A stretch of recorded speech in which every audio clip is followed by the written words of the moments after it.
is. Mae West, actress and defendant, played by Ivory Bodner.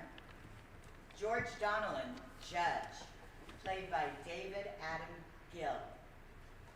Norman Schloss, defense attorney, played by Brian Leik. James Wallace, prosecuting attorney, played by Michael Noble. Elias Chapman, bailiff, played by Alex Luangasa.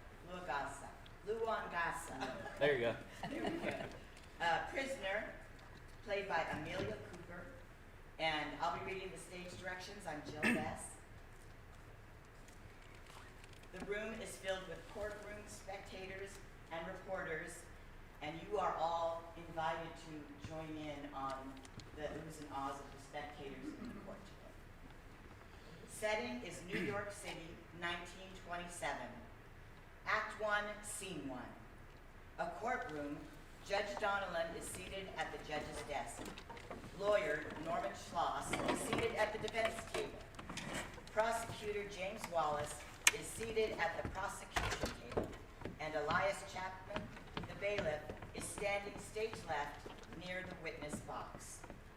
We've been waiting too long for your client. Where is she? She'll be here any minute, Your Honor. Apologies. What's the cause of the delay? Traffic is light today and there's not many people on the street, so what's the holdup? Your Honor, she creates traffic. She creates mobs on the street. They flock to her. That's ridiculous. If she's not here in 5 minutes, I'm holding you both in contempt. Enter a rush of reporters, yelling, excited. From the middle of the pack, you see a big hat with a large feather plume. Silence! Silence! Silence! What is going on here? The mob opens up and Mae West walks through. Well, nothing now. You spoiled the mood. This is your client. Yes, Your Honor. Miss, are you indeed Mae West? Don't you read the newspapers? The mob erupts again. And the judge raises his gavel high. Take a seat, boys. The man with the big, thick gavel is about to slam it down on you, and that would be a waste of a good bang. Miss West? Miss West, this is not your stage, it's mine. Take a seat and simmer down.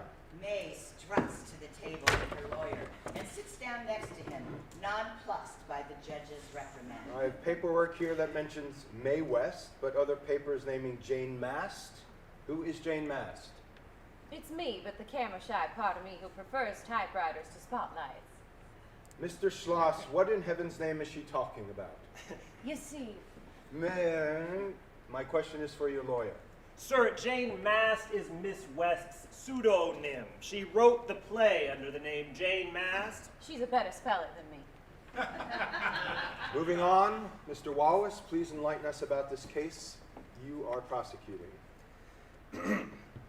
Your Honor, the defendant's Broadway play.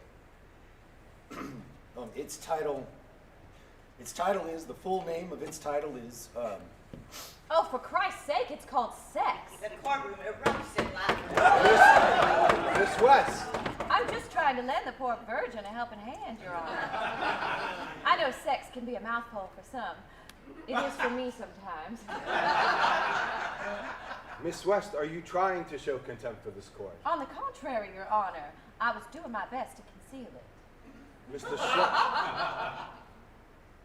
Mr. Schloss, please stifle your client or I will hold her in contempt. Yes, Your Honor. Sorry, Your Honor. Spotlight shines on just Mae and Schloss as the rest of the stage goes dark. Schloss turns to Mae. May, you need to restrain yourself. He means business. Restraint ain't exactly in my repertoire. I think the bigger issue here is that Mr. Stick-Up-His-Ass could use a little prodding there, if you ask me.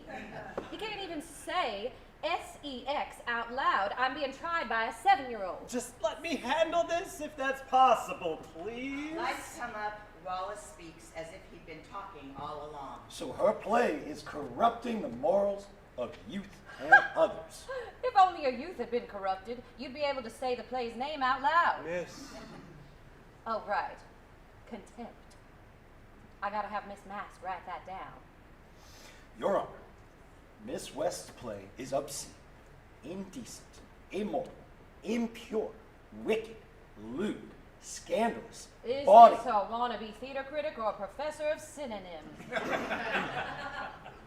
It's everything the good citizens of this city need not to be subjected to in their own backyard. I object. This play is about relationships, which can get complicated and, yes, can be questionable about interconnections at times. Interconnection. This is the type of vulgarity in her script. Making love is emotion in motion. If you're going to quote me, then say it the way I said it. Sex is emotion in motion. That way it hits harder, if you know what I mean. She is proving my point. Your Honor, if I may, Go ahead. let us not confuse a play that realistically depicts the human tragedy and gritty underbelly of the real world with some tawdry and scandalous fantasy.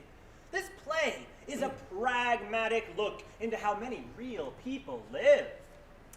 Isn't this supposed to be entertainment? Who enjoys the realism of the underbelly of life?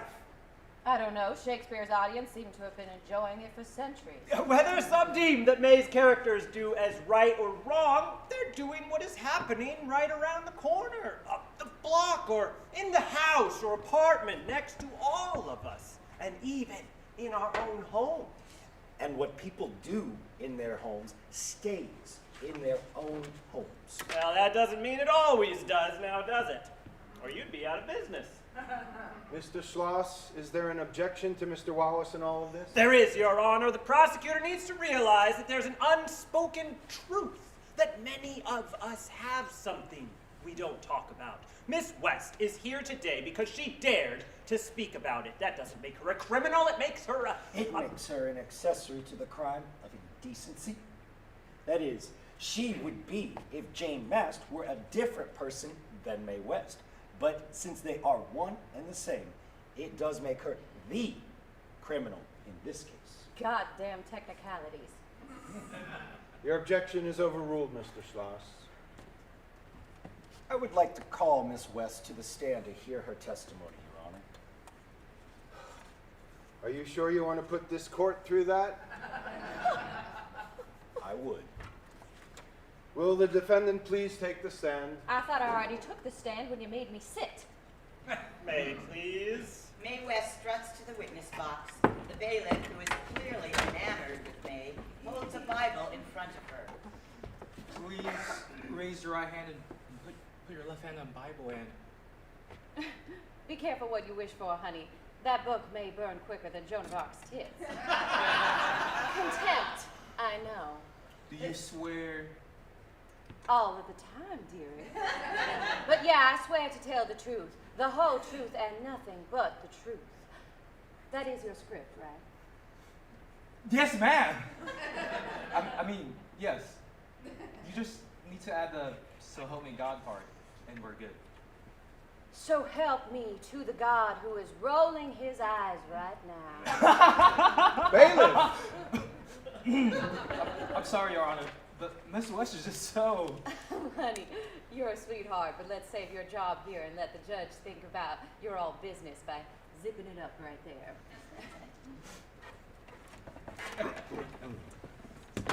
The bailiff smiles, nods his head yes, and walks to his post.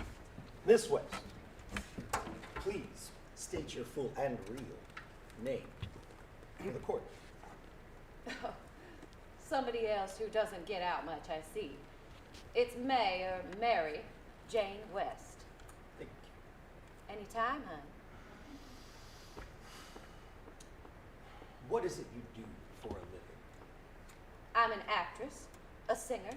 I write plays and songs. I also produce sex. The play. I do it all. That's not a crime, is it? Not at all. Unless you go too far and break certain laws with your shows. Objection, Your Honor. Miss West is innocent until proven guilty. She has broken no laws at this point. Sustained? Of course. Are you also the author and star of the play Sex? I am. I won't tell your mama you said the word without stuttering. But your wife will be excited to know, I'm sure. I believe this is your first time putting together a Broadway production. There is a first time for everything. I mean... Please do continue with whatever remark you were going to say. Don't continue with that remark, I mean. And why would you choose to write about prostitutes, homosexuals, and various degenerates, and then produce the show for a night out on the theater for the public to sit through? Objection, Your Honor. Miss West has a right, as does anyone in this courtroom, to write and produce whatever she wants to. Again, this is not a crime. Defense has a point, Mr. Wallace. Where are you heading with this? Your Honor, I am trying to establish the nature of Miss West's work. We are here because of what she has written privately and is free to do so. And then she has produced and performed a live show of theater. So by presenting it in public form, she has broken our laws of indecency. I'm going to allow this. Your turn to shout something in my favor that sounds intellectual with legal mumbo-jumbo and all. Mr. Wallace, please proceed. Thank you. He picks up a script from his table, flips through some pages. Miss West, I'm going to read some lines from the play. They represent the lewd and bawdy tenor of the play. All right, just make sure you say them like you mean them, with gusto.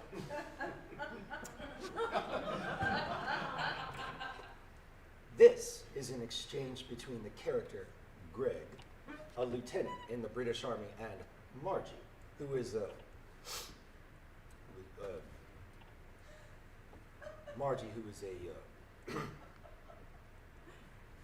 Well, go on, say it. Make your daddy proud. a sex worker. Ooh, attaboy. Miss West. Sorry, Your Honor. I just figured you want to get this over with as quickly as I do. A little prodding never hurt a man in a gray flannel suit. To continue with the script, Miss West, I believe you play the role of Margie on stage. I do. Every night. To full houses. So this is a brief conversation between Lieutenant Greg and Margie. Lieutenant Greg, oh, I've got something for you. Wait till you see this. Just wait until you see this. Margie. Well, come on and let's see it. Lieutenant Greg, you'll get it. You'll get it. I don't mind telling you I had an awful time saving it for you. Why, all the women were fighting for it. Margie, it better be good. Lieutenant Greg, it's good, all right. It's the best you could get, but you've got to be very careful not to bend it. Miss West, don't you agree that those lines prove the lascivious nature of this play? I emphatically do not agree. Now, why don't you read the rest of the conversation that the court didn't get to hear? The part that says he's talking about giving her a feather for her hat. The only lasciviousness I hear is coming out of your mouth. And what about this exchange between Margie and Lieutenant Greg? Margie, the way I feel now, I'd take a trip to hell if I could get a return ticket. Lieutenant Greg, oh, well, I don't expect you to go as far as that at present. But seriously speaking, you could make a lot of money traveling around the world with me, and all the gals who are following the fleet are getting rich. Besides, they see the world and its ceilings. Mae, sounds good. I'll think it over. It's pretty obvious that Lieutenant Greg is telling you to sell your body for sex and that he would be your pimp. I object. Mr. Wallace seems to be under the impression that he's reading Miss West's personal diary instead of from a script of a play that is not real life. I was wondering when you'd show up to the party. And I see you're getting real comfortable using that S word. It's practically salivating out of you. Mr. Wallace, be careful not to blur the line between Miss West's offstage persona and the roles she plays on stage. Your Honor, I find them to be interchangeable. Why, object to Miss that? West, has landed herself in this courtroom today because the subject matter and message of a play she wrote is a slap in the face of decency. What is being emoted on stage is done so because Miss West herself embodies each and every spoken word for all in the theater to hear. You emoted that quite well yourself. I may have a part for you in my next play. Miss. Regardless, Mr. Wallace, if you are going to be giving us any more of your thespian talents by reading excerpts from the play, be conscious to refer to the character's name and not Miss West's. Of course. May winks at the Judge George Donnellan, who rolls his eyes.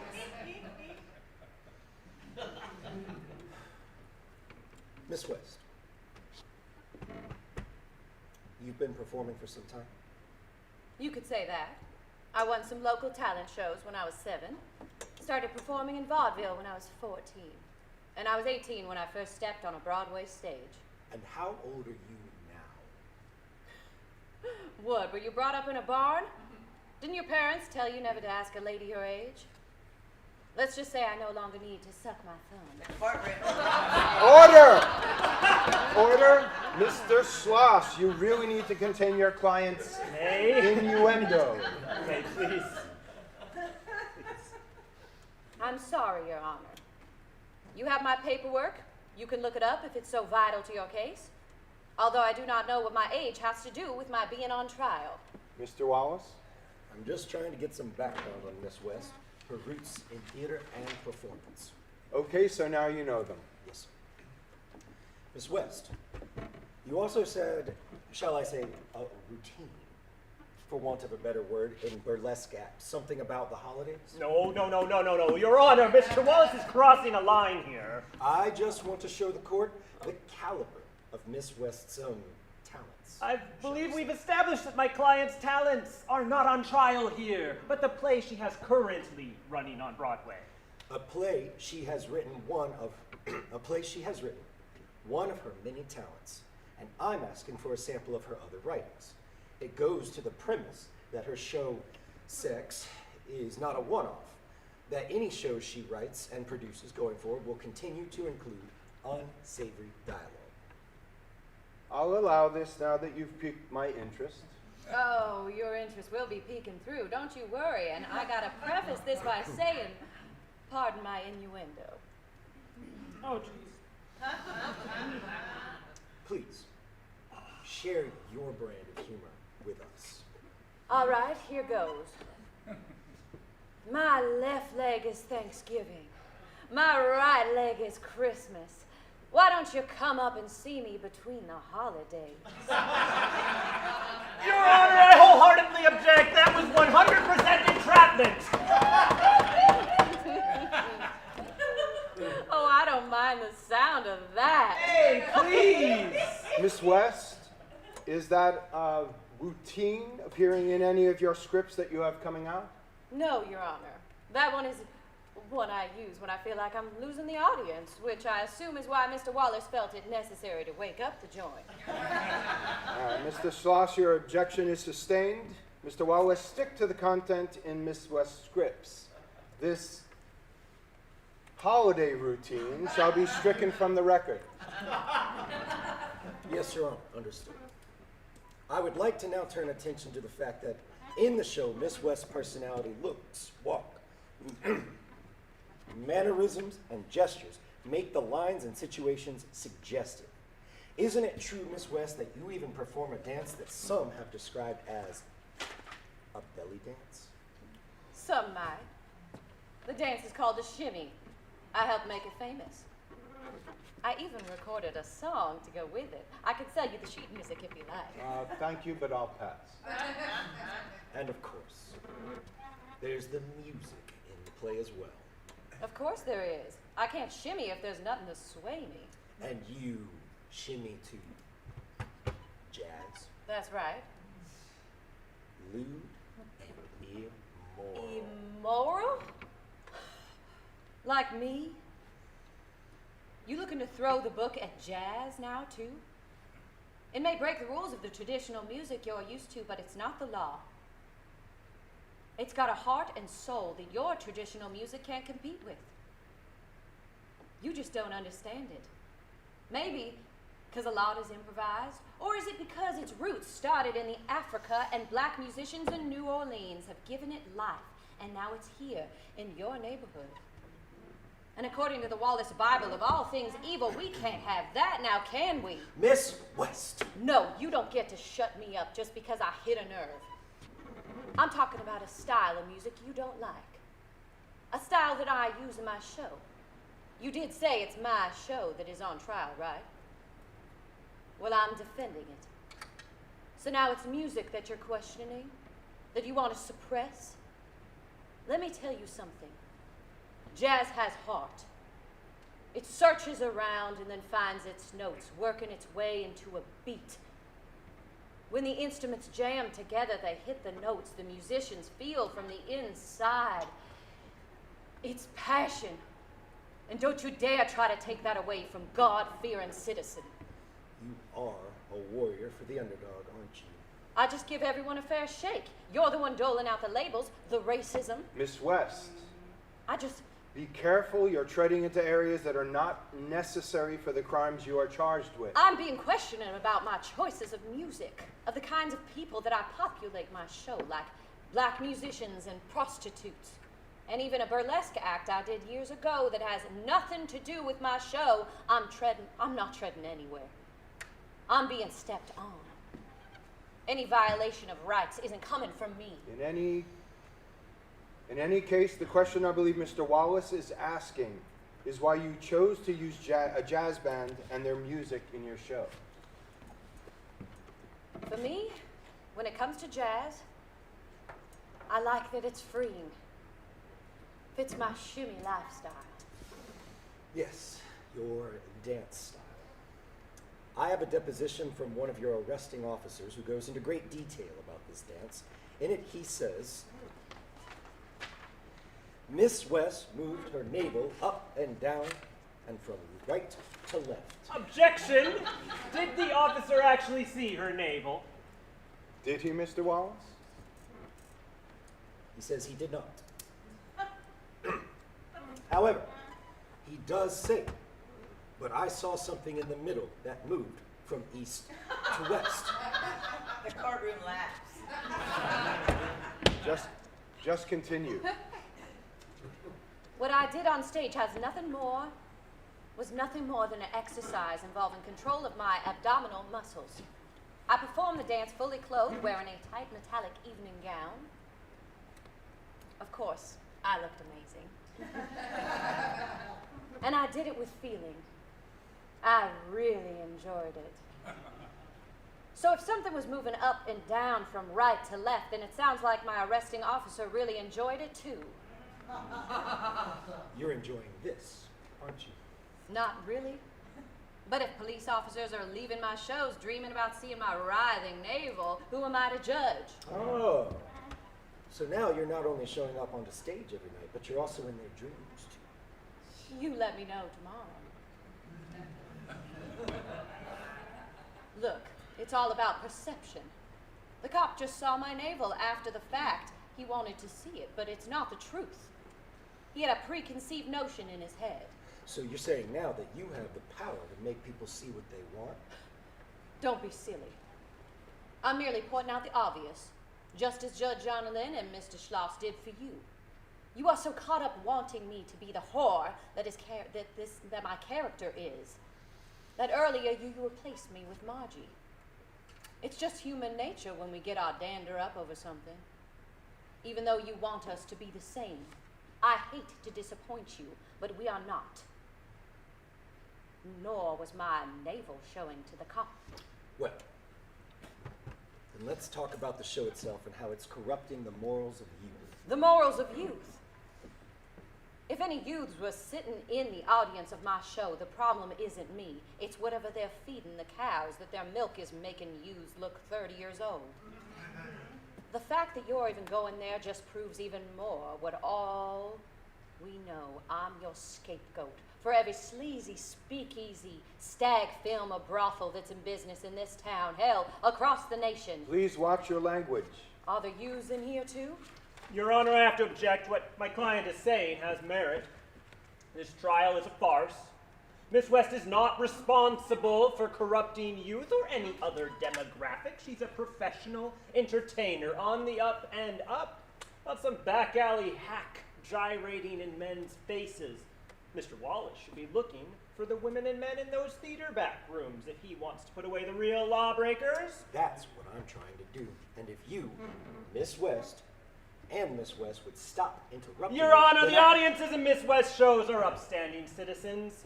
They include members of the police department and their wives, judges of the criminal court, 7 members of the district attorney's staffs have been in attendance, and citizens of the city have showed no moral impairment. All were glued to watching Miss West and the other actors performing on that stage every night. Hardly the audience that would go see an indecent show. What you believe to be a farce here is irrelevant, Counselor. The charge of corruption and indecency is on the record, and this trial will play out as the law requires, regardless of who may have been in the audience. I thought I saw your wife there the other night. Mr. Wallace, please proceed. I would love to. Miss West, would you say that your character attacks respectable women's reputations in the show? I need a little more to go on. Very well. Wallace picks up the script and flips through pages. Margie, your character, is talking about a society woman named Clara saying, and I quote, "She is one of those respectable dames who is out looking for the first chance to cheat without being found out." And you don't think worse has been said about women in Margie's position by so-called fine women like Clara? She also tells Clara at one point, "I'll bet without this beautiful home, without money, without any restrictions, you'd be worse than I have ever been. The only difference between us is that you could afford to give it away." Is there a question here? Or is the prosecutor just proving his reading skills to the court? That's my sarcastic boy. I'm inclined to agree with Mr. Sass. What is the question? What exactly would Clara be able to afford giving away? You just don't get it, do you? You are trying to make these lines fit your criteria that made me break some decency law. So how exactly did I do that by you quoting my play? Is it because I wrote a scene about a sailor wanting to bring a woman to follow the fleet with him? Or because I danced in a tight-fitting gown and some horny kid imagined my shifting navel? Or because I dared to portray upstanding women as having an itch to stray to greener pastures from their boring husbands? And for the record, you don't need to read between the lines to know that there is not much difference in morality between Margie the prostitute and Clara the high society woman other than a cash transaction. Not to mention the sailor looking for a good time sex romp. Why aren't you paying more attention to his moral code? So what? It's a play, it's fiction, it's entertainment, and there ain't nothing you've read worth my time sitting in this box.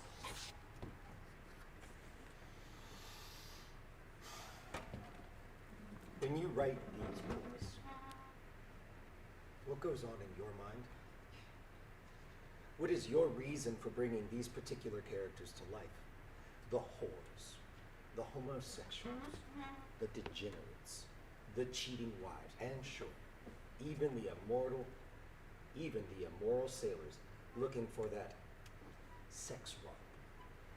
Funny, you left out the cheating husbands. Now, Miss West, I think that we need Well, to there was an epidemic of sex plays, all of them using dirty words.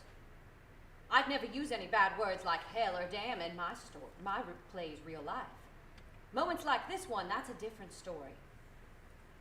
And no woman's going to pay to see other women being slapped around, and these other plays out there that do that are embarrassing.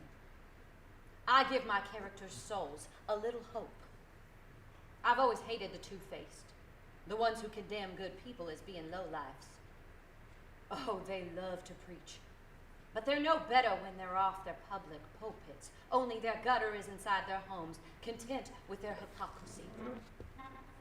And yeah, I write suggestively. I write the way I feel. And I write about real people that come to life on that stage. Those who fell on hard times and can't get a break. The people that ne'er-do-wells erase from their memory if they pass them on the street or see them hungry and begging for crumbs outside a restaurant. And yeah, women who have nothing left but their bodies to sell.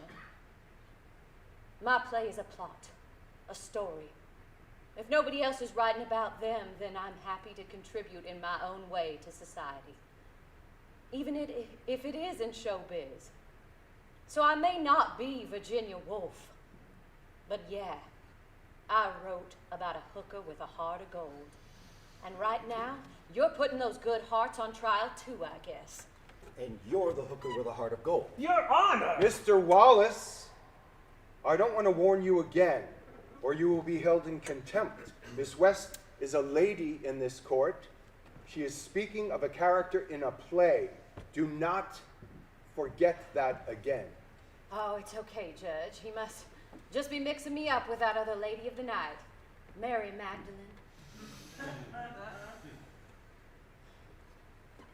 Apologies to the court and to Miss West.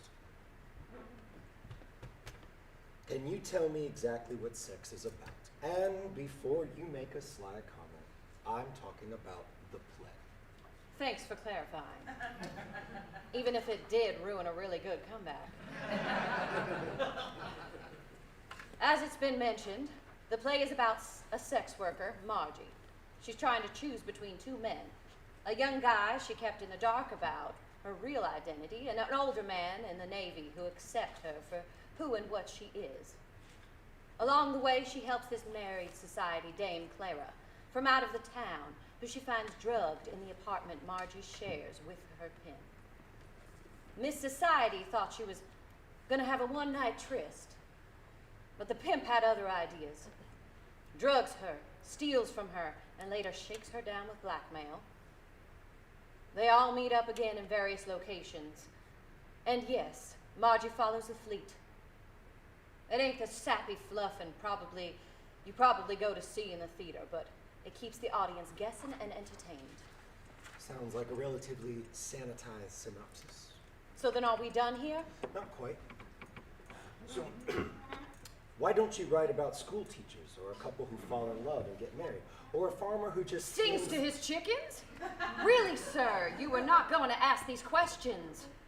What if I suggested that instead of you prosecuting, why aren't you doing missionary work in poor countries? That would be just as laughable, don't you agree? The courtroom laughs. I have some reviews of your play, Miss West, that I'd like to share. Of course you do. From the New York Times. It is a crude and uninteresting play. Variety, nasty with vicious dialogue. Daily Mirror, offensive, a monstrosity, plucked from a garbage can to the sewer. Even the beloved theater critic Walter Winchell calls it a vulgar affair. The stench was not the fault of the street cleaning department. Clearly, you are not involved in the theater. We would never call Winter Winchell beloved. Your Honor, Miss West is being tried in the press. Yes, public opinion is exactly what is at issue here. It is the public being subjected to her indecency. I'll allow it. Overruled. Any comments about these less than glowing reviews? You didn't include the positive review by the New York Sun that said, "The play has a frantic vulgarity, yet unavoidable jollity." We have a very different take on the word positive with regard to a review with the word vulgarity being a part of it. Your Honor, I'd like to ask Miss West if the show has been successful. Miss West? It's played to full houses every night. It's the only play on Broadway to survive the summer and go on to the fall. It's taken in more money in 1 week than some Broadway so-called hits. And in spite of that, New York Times review. They also printed that it became the fad in not a few quarters to see sex 2 or 3 times. And that some of our best people were caught entering or leaving Daly's 63rd Street Theater where it's playing. So yeah, it's doing just fine. People are loving it. I'd also like the record show, Your Honor, that sex was reviewed from the city's play jury a few months into its run, and that very jury program that the DA, your boss, Mr. Wallace, created, gave it a clean pass and let the show go on.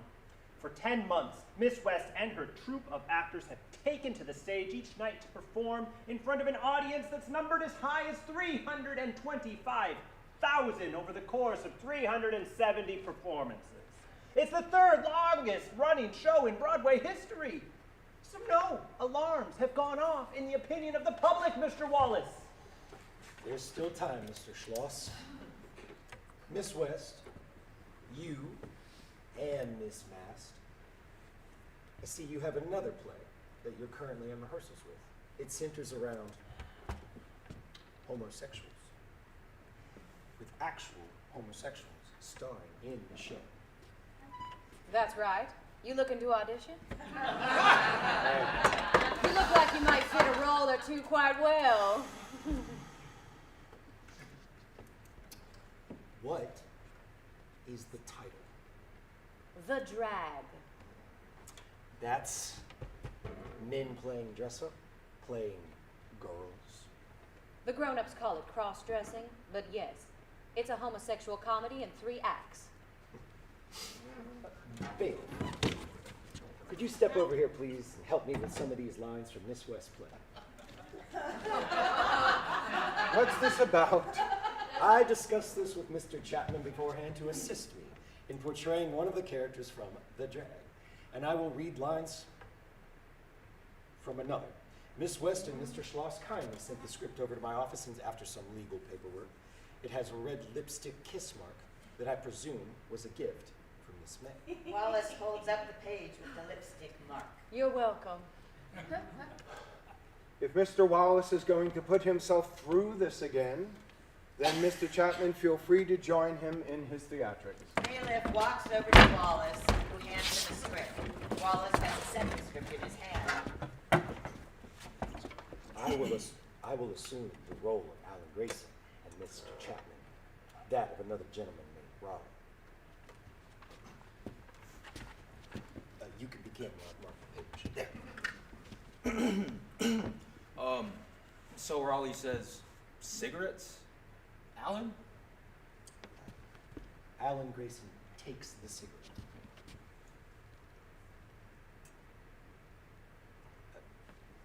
It's your turn, Raleigh.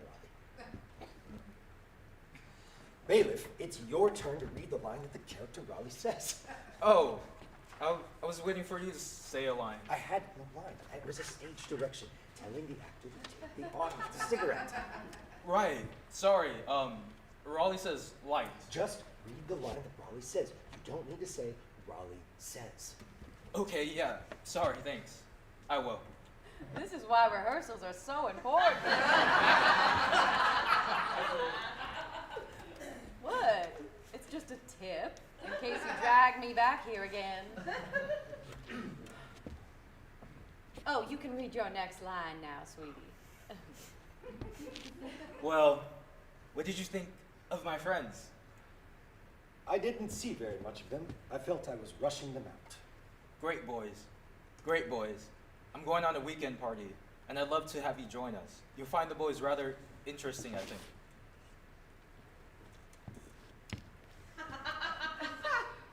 Do you think so? You've never met that particular type before? I can't say that I have. Perhaps you have and you don't know it. Why do you suppose I've had you come here so often? Haven't you noticed the friendship I've had for you since the day you stepped into the office? All I could do is eat, drink, sleep, and think of Alan Grayson. Why, Raleigh, I'd hate to have you think of me in that way. I've always looked at you as a he-man. God, this is... Painful to listen to. For the love of God, please stop. I'm going to have to live with this theater in my mind for the rest of my life. Your Honor, this is becoming a ridiculous spectacle. Yes, it is, isn't it? You do know he's talking about your performance and not my play. But I'll still give you a small part as a taxi driver. Meet me at the theater tomorrow morning for a costume fitting. Your Honor, this is the caliber of Miss West's current show, Sex on Broadway, and exactly the spectacle that will be going on in her next show, The Drag. If we don't stop her now, we'll be subjecting audience to such repugnant exchanges between characters. The only thing repugnant about my show is how you read those lines. No matter how they're said, this is what your audiences are sitting through. They are leaving the theater after going to your productions with ideas in their heads. They are going out on the street, and God knows what influence you've had on them, what ideas you put into their heads. These homosexuals and whores are leaving people with the idea that this can be a way of life. That's not how it works. I don't create homosexuals, and no woman is leaving my shows thinking, I'm gonna quit my job as a secretary and put out for any man with 20 clams in his pocket. What a sad state of affairs that you think that way. That anyone in this courtroom thinks that way.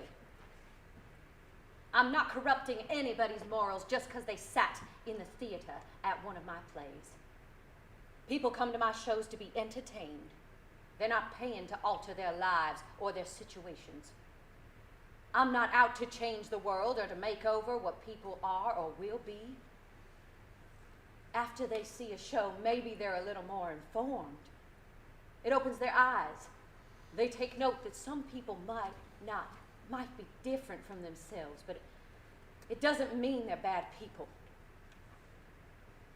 I believe audiences a little more understanding of those they heard about and read about and tittered about. Well, that's even better, isn't it? It's a learning experience too. Or is that what you're all afraid of? That your plan is to make everybody like you is getting all blown up, all because Mae West put on a goddamn show. A huge flash goes off like a photographer's camera flash with sound effect, then black. Act 1, Scene 2. Mae is seated next to Schloss at the defendant's table. Wallace is seated at his desk. The bailiff enters. All rise for Judge Donnelly. They all stand. Judge Donnelly enters and takes his seat. Miss West, do you have anything to say before I pass judgment? No, Your Honor. Very well. With regard to the charges of indecency, obscenity, and behavior designed to corrupt the morals of youth, this court finds the defendant, Mae West, guilty. Your Honor, I object! Counselor, the time for objections has passed. I have a verdict. But sir, you read the script. You've seen some of it performed here. What a performance it was. Mr. Schloss, the court has made its decision. It's just that the charges don't add up when you consider the whole of the play. I decided for the sake of the public at large not to take the play as a whole, but to consider it line by line, and those lines, Mr. Schloss, are quite salacious. My decision stands. I'm sentencing the defendant to a $500 fine and 10 days on work detail at the Women's Prison on Welfare Island. Miss West, did you have anything to say? Only that in 10 days I'll have worked up a new play about the sex lives of female inmates called Knock Her Up. Act 1, Scene 3. Welfare Island Prison. A prison cell with 2 cots. Prisoner is sitting on a cot, reading a newspaper. Mae is dressed in street clothes and drops her folded prison uniform on the empty cot, then puts on lipstick, powders her nose, etc. A guard is posted outside the cell door. Well, you're on your own, kid. I'm almost out of here. I see the papers are calling you the darling bad girl who climbed the ladder of success wrong by wrong. I'll be center stage for quite some time. I still can't believe they found you guilty. All for what? Putting on a show in a theater? No, it's just for being who I am. Be careful how you strut down the street, hun. I don't care. I expect this will be the making of me. I'm not crying in my gin. These 8 days in prison gave me $1 million in publicity. Oh, yeah? But they sentenced you to 10 days. Oh, when you go hard cleaning the warden's home office and having dinner with him and the wife, it goes a long way. I got to wear my silk panties instead of that burlap they call underwear. And best of all, I got let out early for good behavior. That's all it took to get out early? Dusting a few books and making sure you use a napkin and the proper knife and fork at dinner? Well, let's just say any other reason. I take the fifth. End of play.